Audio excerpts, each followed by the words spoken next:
আমার ছেলে ও মেয়ে একই বেডরুমে থাকত।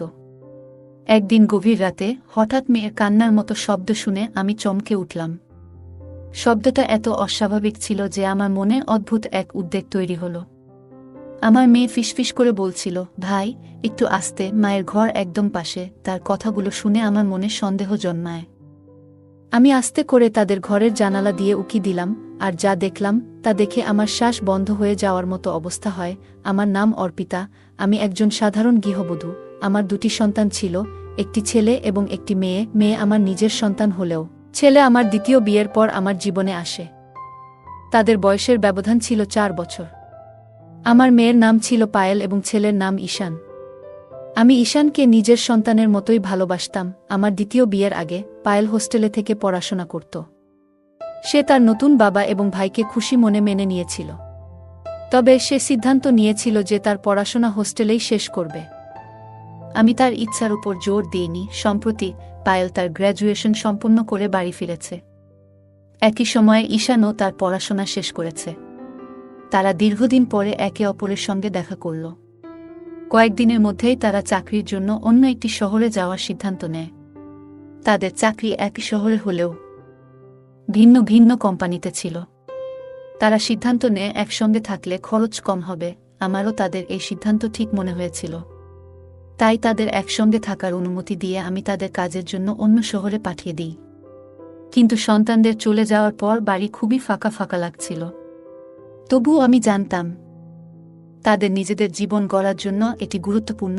আমাদের পরিবারের আর্থিক অবস্থা খুব ভালো ছিল না। আমার স্বামীর পেনশন ছিল খুবই সামান্য, যা দিয়ে পুরো পরিবারের খরচ চালানো কঠিন হয়ে পড়েছিল। সন্তানদের পড়াশোনার খরচ চালানোর জন্য আমরা আমাদের একমাত্র বাড়িটি বিক্রি করতে বাধ্য হই। বছরখানেক পরে আমাদের সন্তানরা চাকরি পেয়ে প্রতি মাসে কিছু অর্থ পাঠাতে শুরু করে। আমি সেই অর্থ কিছুটা বাড়ির খরচে ব্যয় করতাম, আর বাকিটা সঞ্চয় করতাম। এভাবেই 5 মাস কেটে যায়। তবে এই সময়ের মধ্যে আমি একবারও সন্তানদের দেখতে যেতে পারিনি।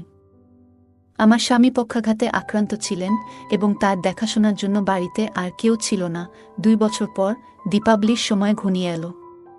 আমি সন্তানদের বাড়িতে আসার জন্য বলি, কিন্তু তারা কাজের ব্যস্ততার অজুহাত দিয়ে আসতে রাজি হয়নি। ফোনে তাদের কাছে আমার আকুতি জানালেও তাতে কোনো লাভ হয়নি। অবশেষে আমি নিজেই তাদের সঙ্গে দেখা করার সিদ্ধান্ত নিই। একদিন আমি আমার স্বামীর এক ঘনিষ্ঠ বন্ধুকে ডেকে তার যত্নের দায়িত্ব দিলাম এবং সন্তানদের কাছে যাওয়ার জন্য যাত্রা শুরু করলাম। ট্রেন স্টেশন থেকে আমি ভিডিও কল করে তাদের জানালাম যে আমি আসছি। আমার বড় ছেলে ঈশান এই খবর শুনে বিস্মিত হয়। সে আমাকে বলল, মা, তোমাকে আসার দরকার নেই, আমরা 3 দিনের মধ্যে বাড়ি ফিরব। তার কথায় আমি তাকে প্রতিশ্রুতি দিলাম এবং বাড়ি ফিরে এলাম। 3 দিন পর খুব সকালে প্রথম ট্রেনে আমার সন্তানরা বাড়ি ফিরে এলো। তাদের দেখে আমার চোখে পানি চলে এলো। আমি তাদের বুকে জড়িয়ে ধরলাম। আমার মনে হলো এটাই আমার জীবনের সবচেয়ে সুখের মুহূর্ত। আমি ঈশান ও পায়েলকে দীর্ঘদিন পর একসঙ্গে দেখে খুব খুশি হয়েছিলাম। তবে পায়েলের মধ্যে বেশ কিছু শারীরিক পরিবর্তন লক্ষ্য করলাম।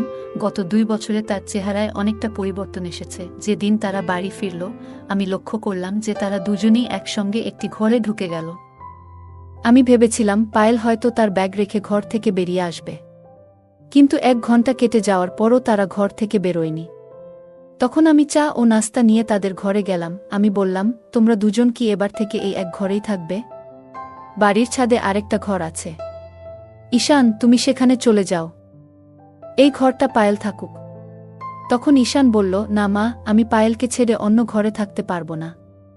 আমরা গত 2 বছর ধরে একই ঘরে থাকার অভ্যাস করে ফেলেছি, এখানেও ঠিক এমনই থাকব। তার কথা শুনে আমার একটু অস্বস্তি হলো। আমি পায়েলের দিকে তাকিয়ে বললাম, পায়েল, তুমি এখন আর ছোট নেই, আর তোমার ভাইও বড় হয়ে গেছে। একই ঘরে থাকা কি ঠিক হবে? যদি কখনো তোমার একা থাকার প্রয়োজন হয়, তখন কিভাবে ম্যানেজ করবে? তখন পায়েল উত্তর দিল, মা, আমরা যে শহরে কাজ করতাম সেখানে 2 ঘরের ফ্ল্যাটের ভাড়া অনেক বেশি। তাই আমরা গত 2 বছর ধরে একই ঘরে থেকেছি। যখন সেখানে থাকতে পেরেছি, তাহলে এখানে কেন পারব না? আমার ছেলে ঈশান ও মেয়ে পায়েল একসঙ্গে একটি ঘরে থাকতে চেয়েছিল। আমি তাদের সিদ্ধান্তে আপত্তি করিনি। সেদিন আমি সারা দিন ঘরের কাজে ব্যস্ত ছিলাম। দুপুরে ঈশানের পছন্দের খাবার তৈরি করলাম এবং রাতে পায়েলর পছন্দের চাটপাটা পদ রান্না করলাম। কিন্তু লক্ষ্য করলাম পায়েল খাবার খুব কম খেল। এটা আমার কাছে অস্বাভাবিক মনে হলো। তখন আমি পায়েলকে জিজ্ঞেস করলাম, তুমি এত কম খাচ্ছ কেন? আগে তো তোমার প্লেট পুরো পরিষ্কার হয়ে যেত। পায়েল বলল, মা, এখন আমার রুচি বদলেছে। মেসের সাধারণ খাবারে অভ্যস্ত হয়ে গেছি। তুমি কাল থেকে সাদামাটা রান্না করো। তাদের মধ্যে এই পরিবর্তন দেখে আমার মনে হলো বাইরে থাকার অভিজ্ঞতা তাদের আরও দায়িত্বশীল এবং পরিস্থিতি অনুযায়ী মানিয়ে নেওয়ার ক্ষমতা শিখিয়েছে।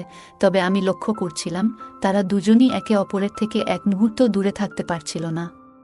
যেখানে পায়েল থাকত, ঈশান ঠিক সেখানেই চলে যেত। এক রাতে আমার স্বামী ঘুমিয়ে পড়ার পর আমি তাদের ঘরে গেলাম। আমার এবং তাদের ঘর পাশাপাশি ছিল। আমি ভাবলাম একটু তাদের সঙ্গে কথা বলি। ঘরে ঢুকে দেখি ঈশান পায়েলের হাত ধরে বসে আছে। আমাকে দেখে তারা চমকে উঠল, যেন তারা কিছু লুকাচ্ছিল। আমি সেই সময় কিছু বলিনি এবং বিষয়টা এড়িয়ে গেলাম। কিন্তু পরদিন সকালে এমন একটি ঘটনা ঘটল যা আমাকে চিন্তায় ফেলে দিল। সকালের দিকে আমি তাদের ঘরের দিকে গেলাম। দেখলাম বিছানার চাদরটা শুকাতে দেওয়া হয়েছে। এত সকালে কে চাদর ধুতে পারে? কৌতূহলী হয়ে আমি পায়েলকে জিজ্ঞাসা না করেই ঘরের দিকে এগোলাম। দেখি ঘরের দরজা বন্ধ। ঠিক তখনই পেছন থেকে ঈশানের ডাক শুনলাম, মা, নাশতায় কি বানিয়েছ? দরজার বাইরে এসে ঈশান আমাকে প্রশ্ন করল। আমি তাকে জিজ্ঞাসা করলাম, তোমাদের ঘরের চাদর এত সকালে কে ধুয়েছে? কেন ধুয়েছে? আমার প্রশ্ন শুনে ঈশান একটু অস্বস্তিতে পড়ল। তার চোখ বারবার পায়েলের দিকে যাচ্ছিল। তখন পায়েল সামনে এসে বলল, মা, চাদরটা আমি ধুয়েছি। ওটাতে ধুলা জমেছিল, তাই বারবার হাঁচি আসছিল। এজন্য সকালে ধুয়ে নিয়েছি। আমি বললাম, তোমাদের আসার আগে আমি সবকিছু পরিষ্কার করেছিলাম। চাদরে ধুলা আসবে কিভাবে? আমার প্রশ্ন শুনে পায়েল একটু বিড়ম্বনায় পড়ল। তার মুখের অভিব্যক্তি বলে দিচ্ছিল সে কিছু লুকোচ্ছে। তখন ঈশান বলল, মা, আমার খুব খিদে পেয়েছে। তুমি কি চাদর নিয়ে কথা বলছো? আর আমি খেতে পাচ্ছি না। তুমি কি খাবার দেবে নাকি আমাকে বাইরে গিয়ে খেতে হবে? এ কথা শুনে আমি আলোচনা বন্ধ করে রান্নাঘরে নাশতা বানাতে চলে গেলাম। পরে কাজের ব্যস্ততায় বিষয়টি ভুলে গেলাম। কিছুদিন ধরে লক্ষ্য করছিলাম আমার দুই সন্তানের আচরণে বেশ পরিবর্তন এসেছে। পায়েল, যে আগে আমার সঙ্গে অনেক গল্প করত, এখন বেশিরভাগ সময় নিজের ঘরেই থাকে। সে আমার সামনে বেশিক্ষণ থাকতে চায় না। সেদিন সন্ধ্যায় খাবার খাওয়ার সময় পায়েলর হঠাৎ শরীর খারাপ হয়ে গেল। খাওয়া শুরু করতেই সে থালার দিকে তাকিয়ে রইল এবং কিছুক্ষণের মধ্যেই বমি ভাব শুরু হল। দ্রুত বাথরুমের দিকে ছুটল আর ঈশানও তার পেছনে গেল। আমি হতবাক হয়ে গেলাম। বুঝতে পারছিলাম না হঠাৎ কি হলো। আমিও বাথরুমের কাছে গেলাম। তখন ঈশান পায়েলকে কাঁধে ভর দিয়ে বাইরে নিয়ে আসছিল। ঈশানের পায়েলকে ধরে রাখার ভঙ্গি আমার কাছে কিছুটা অস্বাভাবিক লাগল। তার এক হাত ছিল পায়েলর কাঁধে এবং আরেকটি ছিল তার কোমরে। এটি দেখে আমার মনে অদ্ভুত অনুভূতি হল। তারা এমন আচরণ কেন করছে? আমার মনে বিভিন্ন প্রশ্নে ভরে যেতে থাকল। আমার মন তখনও অস্থির ছিল, তবে কিছু বললাম না। পায়েলকে আরাম দেওয়ার জন্য আমি নিজেই তার পাশে গিয়ে তাকে হাত ধরে ঘরে নিয়ে এলাম। তারপর তাকে এক গ্লাস পানি দিলাম এবং জিজ্ঞাসা করলাম, তোমার হঠাৎ এমন বমি ভাব হলো কেন? খাওয়া শুরুর আগেই তো বমি লাগছে। আমার প্রশ্নের উত্তর ঈশান দিল, মা, পায়েল ঘরে বসে তেলমসলা দেওয়া চিপস খেয়েছে, তাই এখন তার এমন লাগছে। পায়েলও ঈশানের কথা সমর্থন করে বলল, হ্যাঁ মা, আমি চিপস খেয়েছি। এখন থেকে আর এমন করবই না। আমি জিজ্ঞাসা করলাম, এখন কেমন লাগছে? একটু খেয়ে নাও, তারপর বিশ্রাম করো। পায়েল বলল, মা, আমি অনেক চিপস খেয়ে ফেলেছি, এখন আর খেতে ইচ্ছে করছে না। আমি ঘুমাতে যাচ্ছি, তোমরা খেয়ে নাও। এটা বলেই পায়েলও তার ঘরে চলে গেল। তার না খেয়ে ঘুমাতে যাওয়াটা আমাকে বেশ অস্বস্তিতে ফেলল। রাতের খাবার শেষে আমি তার জন্য এক গ্লাস দুধ নিয়ে গেলাম। রাত তখন প্রায় 9টা। দেখলাম তারা দুজনেই ঘরের দরজা বন্ধ করে দিয়েছে। আমি দরজায় টোকা দিতেই ঈশান দরজা খুলল। ঘরের ভেতরে তাকিয়ে দেখি পায়েল ঘুমিয়ে আছে এবং ঈশান তখনও জেগে আছে। পায়েলকে গভীর ঘুমে দেখে আমি তাকে আর ডাকলাম না। দুধ রেখে আমি ফিরে আসতে চাইলাম, কিন্তু বেরোনোর সময় আমার শাড়ির আঁচল দরজার খুঁটিতে আটকে গেল। যখন সেটা খুলতে চেষ্টা করছিলাম, তখন ভেতর থেকে পায়েলর গলার শব্দ পেলাম। সে ঈশানকে বলছিল, ভাই, মা কি চলে গেল? তার কথায় বোঝা গেল সে ঘুমানোর ভান করছিল। এই কথা শুনে আমি আবার দরজায় নক করলাম। ঈশান দরজা খুলে জিজ্ঞাসা করল, মা, আবার কি হলো? আমি সোজা জিজ্ঞাসা করলাম, তোমাদের মধ্যে কি চলছে? পায়েল কেন ঘুমানোর ভান করছিল? পায়েল তখন উঠল এবং বলল, মা, আমি ভেবেছিলাম তুমি কিছু খাওয়ার জন্য নিয়ে এসেছ। আমি তো খেতে চাইনি, তাই ঘুমানোর ভান করছিলাম। তাদের এমন আচরণে আমার সন্দেহ আরও বাড়ল। আমি ঈশানকে বললাম, আজ রাত তুমি তোমার বাবার সঙ্গে আমার ঘরে শুয়ে পড়ো, আমি পায়েলর সঙ্গে থাকব। এই কথা শুনে ঈশান বলল, মা, আমি এই ঘর ছেড়ে কোথাও যাব না। পায়েলও বলল, মা, আমি ভাইয়ের সঙ্গেই থাকব, ও না থাকলে আমার ঘুম আসে না। ওরা আমার কথা কিছুতেই শুনতে চাইছিল না। অবশেষে আমি বললাম, ঠিক আছে, তোমরা একই ঘরে থাকতে পারো, তবে আজ থেকে দরজা বন্ধ করবে না। ওরা বাধ্য হয়ে আমার কথা মেনে নিল। পরের দিন সকালে আমার বড় দিদি বাড়ি এলেন। তার আগমনে সবাই খুশি হয়ে গেল। দিদি বললেন, আমি বিশেষ করে তোমাদের সঙ্গে সময় কাটাতে এসেছি। কথাবার্তার মাঝে দিদি পায়েলর বিয়ের প্রসঙ্গ তুললেন। তিনি বললেন, আমাদের পায়েল এখন বিয়ের উপযুক্ত হয়ে গেছে। আমার বড় দিদি বললেন, পায়েল এখন বড় হয়েছে, ওর বিয়ের কথা ভাবা উচিত। কথার মাঝেই তিনি নিজের সঙ্গে আনা কয়েকজন ছেলের ছবি বের করলেন।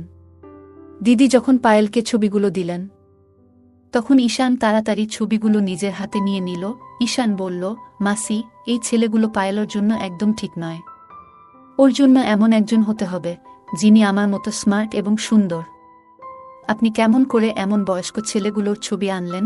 আমার দিদি ছিলেন কঠোর স্বভাবের এবং মজা একদম পছন্দ করতেন না। তখন ঈশান মজা করছিল না নাকি সিরিয়াস ছিল সেটা বোঝা কঠিন ছিল। কিন্তু তার কথা শুনে দিদি রেগে গেলেন। তিনি বললেন, তোমার বোঝার দরকার নেই, এই ছেলেরা মাত্র 5 বছরের বড়। স্বামী স্ত্রীর বয়সের এতটুকু পার্থক্য তো থাকতেই পারে। ঈশান জবাব দিল, 5 বছরের নয়, স্বামী স্ত্রীর বয়সের পার্থক্য 3 বছরের বেশি হওয়া উচিত নয়।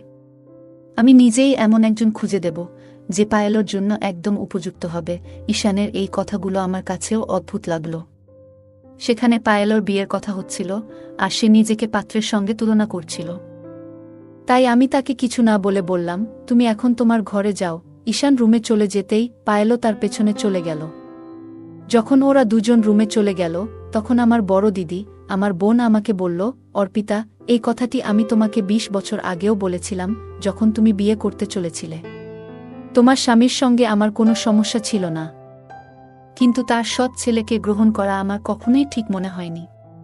তুমি যদি 2 মেয়ের বাবা এমন একজনের সঙ্গে বিয়ে করতে, তবে সেটাও ঠিক থাকত।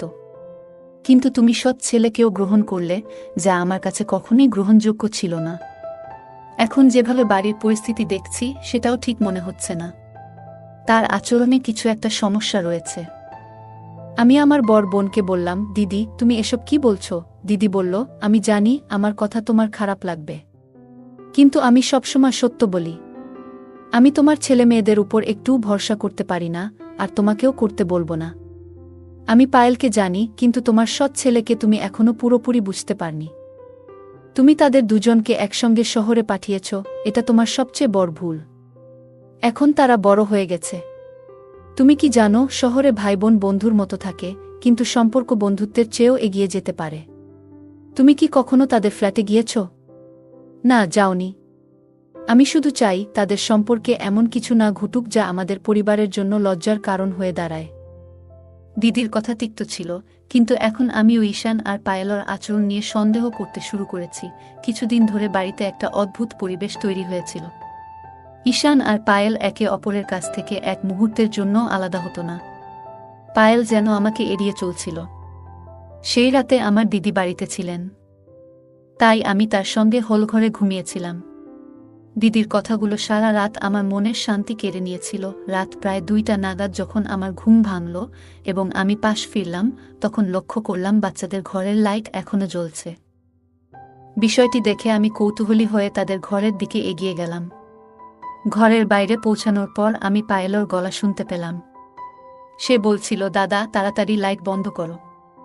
মা যদি আমাদের ঘরের দিকে তাকায়, তাহলে সবকিছু ফাঁস হয়ে যাবে। এই কথা শুনে আমি দরজার ফাঁক দিয়ে উকি দিলাম। দেখলাম ঈশান পায়েলের কাঁধে হাত রেখে তাকে বিছানার দিকে নিয়ে যাচ্ছে। পায়েলের হাঁটার ভঙ্গিমাও যেন একটু অস্বাভাবিক লাগছিল।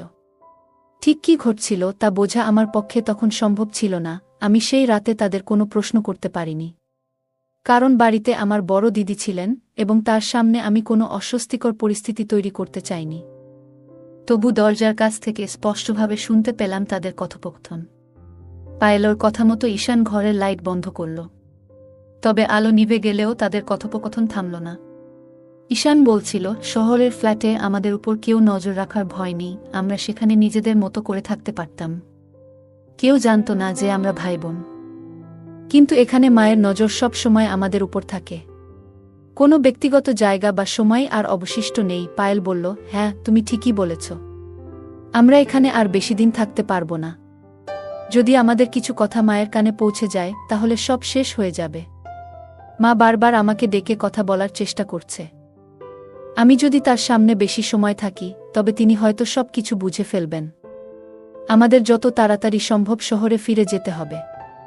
আমি আর মিথ্যে লুকিয়ে রাখতে পারছি না। এরপর পায়েল বলল, ঈশান ভাইয়া, আমি কখনো ভাবিনি যে আমাদের সম্পর্ক এই পর্যায়ে পৌঁছাবে। গত কয়েক মাস ধরে আমি তোমার সঙ্গে ফ্ল্যাটে থাকছি, আর তুমি সবকিছুতে আমাকে সাহায্য করেছ। সত্যি বলতে তোমার মতো আর কাউকে আমি খুঁজে পেতাম না। তাদের এই কথোপকথন শুনে আমি একেবারে হতবাক হয়ে গিয়েছিলাম। আমি আবার ঘরের ভেতরে উকি দিয়ে দেখলাম তারা দুজন একে অপরকে জড়িয়ে ধরেছিল। আমার খুব ইচ্ছা করছিল ঘরে ঢুকে তাদের থাপ্পড় মারি, কিন্তু আমি নিজের পরিবারের সম্মান রাস্তায় ফেলতে চাইনি। তাদের কথা শুনে আমি গভীরভাবে মর্মাহত হয়েছিলাম। সেই রাত আমি এক মুহূর্তের জন্য ঘুমাতে পারিনি। আমি শুধু ভোর হওয়ার অপেক্ষায় ছিলাম। ভোরে কিছু সময়ের জন্য চোখ লেগে এসেছিল, কিন্তু তার মধ্যেই আমার বড় দিদি আমাকে জাগিয়ে তুলল। তিনি বেশ ঘাবড়ে গিয়েছিলেন এবং বললেন, অর্পিতা, তোমার বাড়িতে কি হচ্ছে? পায়েল সকাল সকাল ঘরের চাদর নিয়ে গেল কেন? আমি তোমার সন্তানদের আচরণে কিছু ভুল দেখছি। তাড়াতাড়ি করে পায়েলের বিয়ে ঠিক করো। আমি তোমার সৎ ছেলের উপর একটুও ভরসা করতে পারছি না। তখন আমি দিদির সামনে মিথ্যে বললাম। আমি নিজেই পায়েলকে চাদর ধোয়ার জন্য বলেছিলাম। দিদি আমার কথা বিশ্বাস করলেন, কিন্তু আমার মনে গভীর সন্দেহ দানা বাঁধতে শুরু করেছিল। রাতের কথোপকথন এবং তাদের ব্যবহারের উপর ভিত্তি করে আমি ইতিমধ্যেই অনেক কিছু আন্দাজ করতে পেরেছিলাম। সকালে প্রথম পায়েল উঠে ঘর পরিষ্কার করছিল। রাতের কথা শোনার পর আমার কাছে পরিষ্কার হয়ে গিয়েছিল যে কেন সে চাদর ধুতে নিয়ে গিয়েছিল। বেলা প্রায় 12টা বেজে গিয়েছিল, কিন্তু আমার বড় দিদি বাড়ি থেকে যাচ্ছিলেন না। বাচ্চারা বলেছিল যে তারা ক্যাফেতে যাচ্ছে। যখন আমার দিদি শেষমেশ নিজের বাড়ির পথে রওনা দিলেন, আমি বাচ্চাদের ঘরে ঢোকার সুযোগ পেলাম। আমি ঈশান এবং পায়েলের ব্যাগ তল্লাশি করলাম। পায়েলের ব্যাগ থেকে আমি এমন কিছু পেলাম যা দেখে আমার মাথার উপর থেকে আকাশ যেন ভেঙে পড়ল। আমার সন্দেহ নিশ্চিত হয়ে গেল যে তারা সম্পর্কের সব সীমা অতিক্রম করেছে। আমি সেই জিনিসটি হাতে নিয়ে ফুপিয়ে কেঁদে উঠলাম। আমি বিছানায় বসে মাথা ধরে আছি। এমন সময় পিছন থেকে ঈশানের গলা শুনতে পেলাম। সে বলল, মা, আজ সন্ধ্যায় আমরা বেরিয়ে যাচ্ছি। ছুটির দিন শেষ হয়ে গেছে। তার কথা শুনে আমি ক্রোধে ফেটে পড়লাম। উঠে গিয়ে তার কলার ধরে বললাম, অসভ্য, তুই নিজের আসল রূপ দেখিয়েই দিলি। তুই তোর বোনের সঙ্গে। আমি প্রেগন্যান্সি কিটটি দেখিয়ে বললাম, পায়েল গর্ভবতী, আর এর জন্য দায়ী তুই। আমি সব বুঝে গেছি। তোমাদের সমস্ত কাজকর্ম আমার সামনে প্রকাশ হয়ে গেছে। আমি কথা বলতে বলতে আরও রাগে ফেটে পড়ছিলাম। তখনই পিছন থেকে পায়েল এসে উপস্থিত হল। তার মুখ দেখেই আমার হাত থেকে প্রেগন্যান্সি কিটটি পড়ে গেল। পায়েল শান্ত কণ্ঠে বলল, মা, দাদার ওপর দয়া করে এমন অভিযোগ আনবেন না। তুমি যা দেখেছ বা শুনেছ তার পেছনের পুরো সত্য তুমি জানো না। হ্যাঁ, আমি গর্ভবতী, তবে এর সঙ্গে দাদার কোনো সম্পর্ক নেই। আমি হতবাক হয়ে তার দিকে তাকালাম। পায়েল ধীরে ধীরে বলতে শুরু করল, মা, আমার আগের কর্মস্থলে এক ম্যানেজারের সঙ্গে আমার একটি সম্পর্ক গড়ে উঠেছিল। সেই সম্পর্ক ভেঙে যাওয়ার পর আমি জানতে পারি যে আমি গর্ভবতী। যখন তাকে জানাই তখনই জানতে পারি যে সে বিবাহিত। তার কথা শুনে আমার দুনিয়া যেন ভেঙে পড়ে। মানসিক যন্ত্রণায় আমি এক সময় আত্মহত্যার চেষ্টা করি, কিন্তু দাদা আমাকে সময় মতো উদ্ধার করে। তারপর পায়েল গভীর শ্বাস নিয়ে বলল, দাদা আমার সবচেয়ে বড় ভরসা। সে আমার পরিস্থিতি বোঝে এবং আমাকে মানসিকভাবে শক্তি যোগায়। যখন আমি গর্ভপাত করার সিদ্ধান্ত নিই তখন ডাক্তার জানান এটি করলে ভবিষ্যতে মা হওয়ার সম্ভাবনা আর থাকবে না। সেই সময় দাদা আমাকে আশ্বস্ত করে বলেছিল, মা হওয়া একটি নারীর জীবনের গুরুত্বপূর্ণ অধ্যায়। আমি তোমার জন্য এমন একজনকে খুঁজে বের করব, যে তোমাকেও গ্রহণ করবে এবং তোমার সন্তানকেও ভালোবাসবে। এমন কেউ না থাকলে আমি নিজেই তোমার সন্তানের দায়িত্ব নেব। পায়েলের এই কথাগুলো শোনার পর আমি স্তব্ধ হয়ে গেলাম। আমার ভুল বোঝাবুঝি এবং সন্দেহ আমাকে কোথায় নিয়ে গিয়েছিল তা ভাবতে গিয়ে আমি নিজেই লজ্জিত হলাম। এরপর থেকে পায়েলের প্রতি আমার আচরণে পরিবর্তন এলো। আমি তার যত্ন নেওয়া শুরু করলাম এবং তার জন্য সবসময় পাশে থাকার প্রতিশ্রুতি দিলাম। মা, আজ সকালে মাসি তোমাকে চাদর নিয়ে যা বলেছে সেটাও আমি শুনেছি। প্রেগন্যান্সির কারণে মাঝে মধ্যে রাতের বেলা আমার বমি হয়। এতে বিছানার চাদর নোংরা হয়ে যায়, তাই আমি সেটি সকালে ধুতে নিয়ে যাই। মা, প্রেগন্যান্সির কারণে রাতে আমার শরীর খারাপ হয়। অনেক সময় বিছানার চাদর নোংরা হয়ে যায়। সকালে আমি নিজেই সেটা ধুয়ে ফেলি যাতে তোমার কিছু বুঝতে না হয়। আর দাদা? দাদা শুধু আমার ভাই নয়, তার থেকেও অনেক বেশি। তিনি আমার জন্য বাবা মা আর ভাইয়ের মতো সবকিছুই করেছেন। মা, দয়া করে তার উপর এমন কোনো অভিযোগ আনবেন না যা তিনি কখনোই করেননি। পায়েলর মুখ থেকে এই কথাগুলো শুনে আমার নিজের চিন্তাভাবনা নিয়ে খুবই লজ্জা হলো। আমি এতদিন ঈশানকে সৎ সন্তান বলে মনে করেছি, কিন্তু সে তার বোনের প্রতি সৎ ভাইয়ের চেয়েও বেশি ভালোবাসা এবং সম্মান দেখিয়েছে। সে এমন এক পরিস্থিতি খুবই বিচক্ষণতার সঙ্গে সামলেছে, যেখানে না আমার কিছু জানতে হয়েছে, না কোনো সমস্যা সৃষ্টি হয়েছে। আমি ঈশানের কাছে ক্ষমা চাইলাম এবং পায়েলর ভুলের জন্য তাকেও মাফ করে দিলাম। এরপর থেকে আমি নিজে পায়েলর যত্ন নিতে শুরু করলাম। ঈশান তার দেওয়া প্রতিশ্রুতি রেখেছে। সে এমন একজন মানুষের সঙ্গে পায়েলের বিয়ে ঠিক করল, যে শুধু পায়েলকে নয়, তার সন্তানকেও স্বীকার করে নিল। এইভাবে ঈশান শুধু একজন ভাইয়ের দায়িত্ব পালন করেনি, বরং পরিবারের প্রধান হিসেবেও তার কর্তব্য সম্পূর্ণ করেছে। গল্পের মূল চরিত্র প্রথমে যে ঘটনাটি দেখেছিল এবং তার ভিত্তিতে যে সিদ্ধান্ত নিয়েছিল তা ছিল সম্পূর্ণ ভুল বোঝাবুঝির ফল। এটি আমাদের শেখায়, কোনো বিষয়কে বাইরে থেকে দেখে সিদ্ধান্ত নেওয়া অনুচিত। কখনো কখনো পরিস্থিতি যা মনে হয় তা আসলে সেভাবে ঘটে না। সন্দেহের ভিত্তিতে কাজ করার আগে পুরো সত্য জানা প্রয়োজন। সন্দেহ সম্পর্ক এবং পারিবারিক বন্ধনকে ধ্বংস করতে পারে। তাই ধৈর্য এবং যুক্তির মাধ্যমে পরিস্থিতি বোঝা উচিত। ঈশানের চরিত্রটি দেখায় যে পরিবারের দায়িত্ববোধ এবং আত্মত্যাগ কেমন হওয়া উচিত। সে তার বোনকে সমর্থন করেছে, তার সমস্যাগুলো বোঝার চেষ্টা করেছে এবং সর্বোপরি একটি সমাধান খুঁজে বের করেছে। গল্পে পায়েলের মা প্রথমে ঈশানের প্রতি ভুল ধারণা পোষণ করেছিলেন, কিন্তু সত্য জানার পর তিনি নিজের ভুল বুঝতে পেরে তা মেনে নেন এবং ঈশানের কাছে ক্ষমা চান। এটি শিক্ষা দেয় যে ভুল স্বীকার করা একটি শক্তিশালী গুণ। ঈশান পায়েলকে মানসিক সহায়তা প্রদান করে তার জীবনে গুরুত্বপূর্ণ ভূমিকা পালন করেছে। এটি দেখায়, বিপদের সময় একজন সঠিক মানুষ পাশে থাকলে পরিস্থিতি অনেক সহজ হয়ে যায়। বন্ধুরা, এই ছিল আজকের গল্প। বন্ধুরা, যদি এই গল্পটি ভালো লেগে থাকে তাহলে দয়া করে ভিডিওটি লাইক করুন এবং আমাদের চ্যানেলটি সাবস্ক্রাইব করুন। পাশে থাকা বেল আইকনটি প্রেস করুন, যাতে করে আমরা যখনই নতুন ভিডিও আপলোড করি তার নোটিফিকেশন সবার আগে আপনার কাছে পৌঁছে যায়। ধন্যবাদ, দেখা হবে আমাদের পরবর্তী ভিডিওতে।